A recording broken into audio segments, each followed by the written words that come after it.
வானு கூப்பிட்ட மாத்திரத்தை இதோ வருகிறேன் என்று சொல்வதற்கு ஆயத்தமாக இருக்கணும். என்னை சேர்க்க வருவார், எனக்கான இடத்துக்குள் என்னை அழைத்து செல்வார் என்கிற ஒரு பெரிய ஒரு எதிர்பார்ப்பு நமக்குள்ள இருக்குமையானால் எதிர்பார்ப்பை ஆண்டவர் நிறைவேற்றுவார். பிரியமானவர்களே, இயேசுவின் நாமத்திலே உங்களை வாழ்த்துகிறேன். ஏசப்பா உங்களை ஆசீர்வதிப்பாராக. பிலிப்பியர் 3:20 அங்கே இருந்து, அதாவது பரலோகத்தில் இருந்து கர்த்தராய் இருக்கிற இயேசு கிறிஸ்து என்னும் இரட்சகர் வர எதிர்பார்த்து கொண்டிருக்கிறோம்.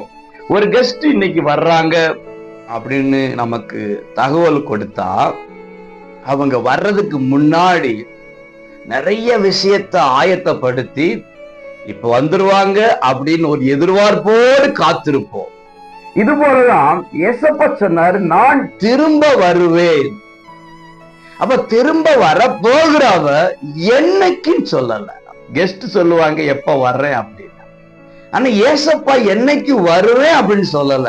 அப்படி ஆனா எவ்வளவு எதிர்பார்ப்பு நமக்கு இருக்கணும்.